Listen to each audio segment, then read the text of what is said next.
Entonces, la parte que ustedes han visto en la primera práctica ha sido la parte de médula, que es la parte más periférica del sistema nervioso central.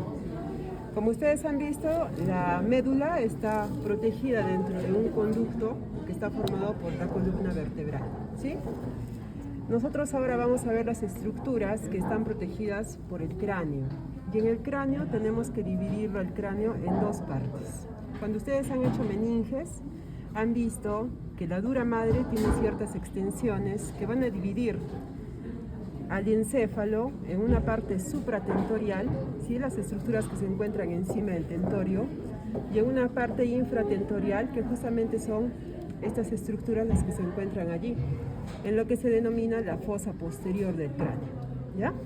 Entonces, ¿qué estructuras vamos a tener ahí? ¿Alguien me ayuda a traer un estilete?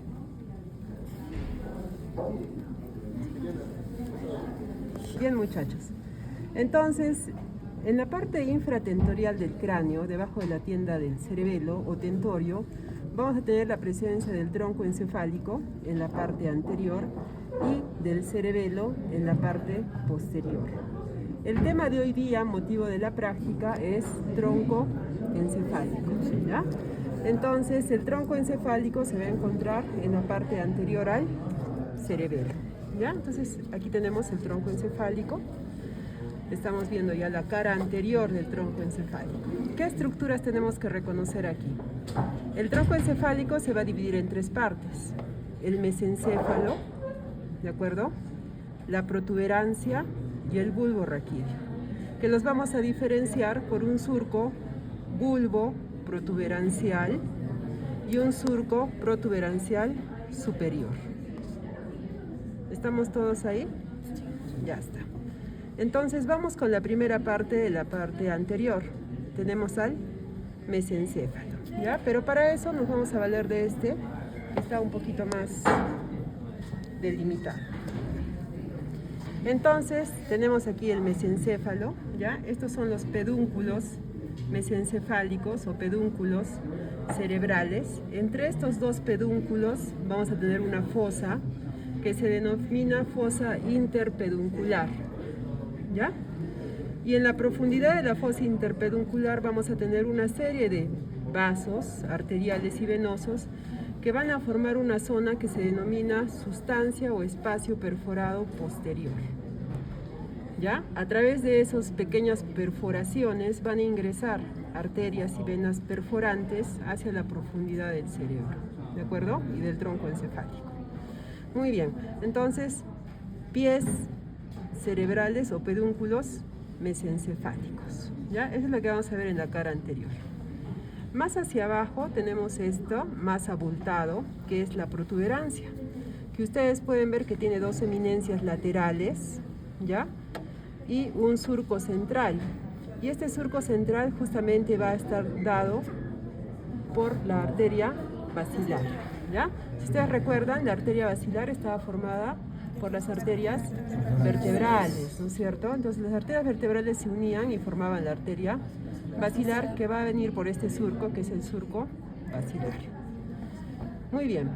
Vean también la presencia de estas fibras transversales, ¿sí? Que hacen incluso relieve en la protuberancia a ambos lados para formar los pedúnculos cerebelosos medios, ¿ya? Pedúnculos cerebelosos medios. Bien. Hacia la parte inferior vamos a tener la presencia del bulbo, que también va a tener ciertos surcos. Este surco central, al igual que en la médula, porque ustedes recordarán que el bulbo se va a continuar con la médula, está dado por el surco ventromedial, ¿ya? A cada lado del surco ventromedial vamos a tener la presencia de unas prominencias. No están tan prominentes aquí, pero se denominan las pirámides, ¿ya? Las pirámides, ¿por qué se llaman pirámides? Cuando ustedes revisen la parte de anatomía cerebral, van a revisar que existe un haz córtico espinal, que es la vía del movimiento. Y ese haz córtico espinal también se denomina vía piramidal. Y justamente es por esta parte, la parte anterior del bulbo, por donde va a pasar esa vía piramidal. Por eso es que estos se denominan pirámides, ¿ya? A cada lado de las pirámides vamos a tener otros surcos, ¿ya? Intermedio ventral o surco preolivar, Porque vamos a tener aquí esta eminencia que se denomina oliva vulvar, ¿sí? Por delante tenemos un surco preolivar y por detrás tenemos el surco retroolivar, ¿de acuerdo? Ya está, esa es la parte anterior. Vámonos ahora a la parte posterior, ¿ya? Antes de pasar a la parte posterior, tenemos acá los pies del mesencéfalo y esta estructura más voluminosa aquí es el tálamo, que es parte del diencéfalo, ¿ya? Que no lo estoy mencionando acá porque no es parte de la práctica de hoy día, pero para que ustedes puedan reconocer las estructuras y aprovechando las estructuras que están acá. Acá tenemos, por ejemplo, estas dos eminencias que son parte del piso del tercer ventrículo, que son los cuerpos mamilares. Tenemos aquí la presencia de los tractos o cintillas ópticas, el quiasma óptico y los nervios ópticos, que son el único par craneal que no nace, junto con el nervio olfatorio, primer par craneal, que no nacen del tronco encefálico. En el tronco encefálico, ustedes van a ver la emergencia o el nacimiento de 10 pares craneales. ¿Cuántos pares craneales tenemos? 12. Entonces aquí vamos a tener 10 pares craneales que van a nacer en el tronco encefálico. Pero el segundo par craneal, vuelvo a repetir, no nace del tronco encefálico. Es parte de la vía visual que se inicia en la región occipital, del lóbulo occipital del cerebro, y que después va a terminar en los nervios ópticos, que son estos, ¿ya? Nervios ópticos, quiasma óptico, tracto óptico, ¿sí? Ya está. Y la parte superior ya es parte de estructuras superiores del diencéfalo. Muy bien. Entonces, dicho esto, vamos a irnos a la parte posterior del tronco encefálico, ¿ya? Vamos a ver. A ver, hagan zoom ahí, porque ahí de repente no se va a ver muy bien. Bien. En la parte posterior tenemos que reconocer de arriba hacia abajo una lámina que se denomina lámina cuadrigémina o tectum del mesencéfalo. Esta lámina cuadrigémina tiene un surco cruciforme que va a permitir reconocer en la parte superior dos tubérculos cuadrigéminos superiores, ya que están relacionados con la vía visual, y dos tubérculos cuadrigéminos inferiores relacionados con la vía auditiva. Debajo de estos, o junto a estos, vamos a tener unos brazos conjuntivales, ¿ya? Brazo conjuntival inferior, acá, brazo conjuntival superior,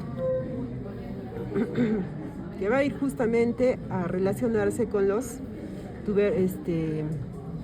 cuerpos geniculados laterales y mediales en el diencéfalo, en la parte posterior del diencéfalo, o lo que se denomina también como pulvinar del tálamo, ¿ya? La parte posterior del tálamo se llama pulvinar del tálamo.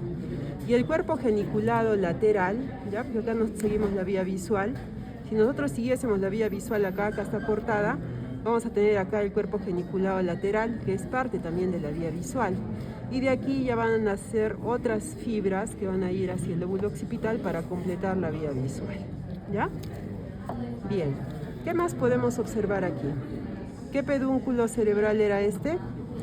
Pedúnculo cerebeloso medio, pedúnculo cerebeloso superior y pedúnculo cerebeloso inferior, ¿ya? Entonces, a través de estos pedúnculos, el tronco encefálico va a tener relación con el cerebelo, ¿ya? ¿Qué más podemos observar aquí? Podemos observar aquí una cavidad, ¿ya? Que no es más que la extensión del sistema ventricular en la fosa posterior. Estamos hablando del cuarto ventrículo. El cuarto ventrículo, chicos, tiene una forma de rombo. Aquí nos falta cortar un poquito acá arriba, ¿ya? Cuyo triángulo inferior va a estar relacionado con el búlbulo y el triángulo superior va a estar relacionado con la protuberancia, ¿ya? En el piso del cuarto ventrículo vamos a poder reconocer diferentes estructuras, porque ahí se van a encontrar los núcleos de los pares craneales, ¿ya? Tenemos que reconocer acá un surco medio que va a seguir el surco dorso medial, ¿ya?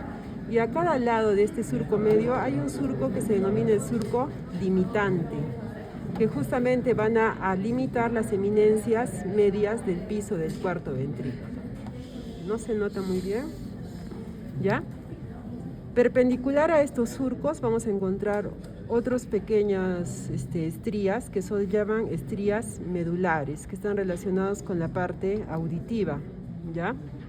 O del equilibrio, así se llaman, estrías medulares.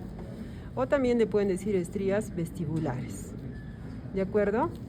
Debajo de esas estrías vestibulares, bueno, voy a pedirles que hagan el esfuerzo aquí.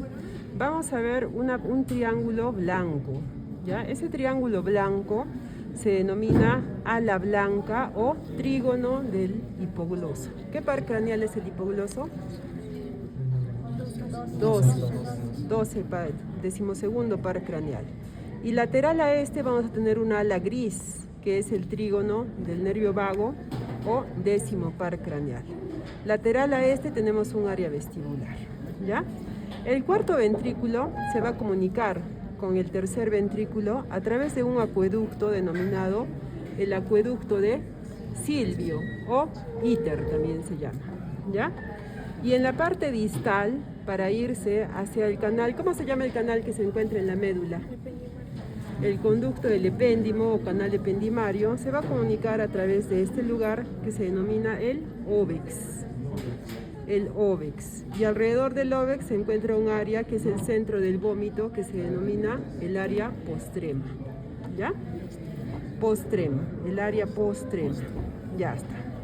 Normalmente este cuarto ventrículo está delimitado por atrás por el cerebelo y acá se forma como una tienda. ¿Ya? Como una tienda, o sea, el techo del cuarto ventrículo es como una tienda que tiene una parte superior que es el velo medular superior y tiene una parte inferior que es el velo medular inferior. En el vértice de la unión de estos dos velos hay un receso que se denomina fastigio. Pregunta de examen, ¿ya? Fastigio, ¿de acuerdo? Fastigio. Muy bien. Bien, el tronco encefálico, jóvenes, es una vía de paso de todas las vías ascendentes y descendentes que ustedes han estudiado. Por ejemplo, un ejemplo de vía descendente. A ver, ¿quién me dice un ejemplo de vía descendente? Córtico-espinal, ¿verdad? Muy bien. Entonces, la vía córtico-espinal o vía piramidal va a descender desde la corteza cerebral en la circunvolución precentral por delante de la cisura de Rolando hasta el pie del mesencéfalo, ¿sí? En su parte anterior. Entonces, la vía córtico-espinal, si ustedes ven acá, estas son fibras de la vía córtico-espinal, se van a ir al pie del mesencéfalo. ¿Ven? Nosotros estamos viendo acá un corte sagital, ¿ya? Este es el pie mesencefálico, acá están viendo las vías piramidales, ¿ya? Lo mismo va a suceder en la protuberancia. Cuando hagamos configuración interna de tronco, vamos a poder ver en un corte transversal de la protuberancia cómo las fibras de la vía piramidal van por la parte anterior de la protuberancia. En el bulbo, ¿por dónde iban? En el bulbo, ¿por dónde iba la vía córtico-espinal? Les acabo de decir, por las pirámides. Por las pirámides, chicos, ¿ya? Y hay un límite, ¿de acuerdo?, entre el bulbo y la médula espinal, que es justamente donde el 80% de las fibras de la vía córtico-espinal se decusan hacia el lado contralateral. Por lo tanto, esta es una vía cruzada. ¿Cómo se llama ese lugar? La decusación de las pirámides. Entonces, la decusación de las pirámides es el límite del bulbo y de la médula espinal, ¿ya? Muy bien, ¿hasta ahí alguna pregunta, jóvenes? ¿No? Ya. Entonces, parte de la práctica es reconocer también la emergencia de los diferentes pares craneales. ¿Cuántos pares craneales nacen del tronco encefálico? 10. ¿Cuántos son? 12. ¿Ya? Muy bien. Entonces, empecemos. Este era segundo par craneal, no nace en el tronco encefálico, ya les mencioné, pero se ve aquí, ¿no? El segundo par craneal o nervio óptico. Fuerte, chicos, ¿ya? Óptico. Muy bien. ¿Cómo se llamaba este lugar entre ambos pedúnculos mesencefálicos? La fosa interpeduncular. La emergencia o origen aparente de este nervio, que es el tercer par craneal o motor ocular común, es la fosa interpeduncular. Pero este par craneal en realidad tiene su núcleo en la parte posterior del mesencéfalo, ¿ya? Muy bien, tercer par craneal. Cuarto par craneal y único par craneal que nace en la parte dorsal del tronco encefálico. ¿Cuál es el cuarto par craneal? ¿Cómo se llama? Muy bien.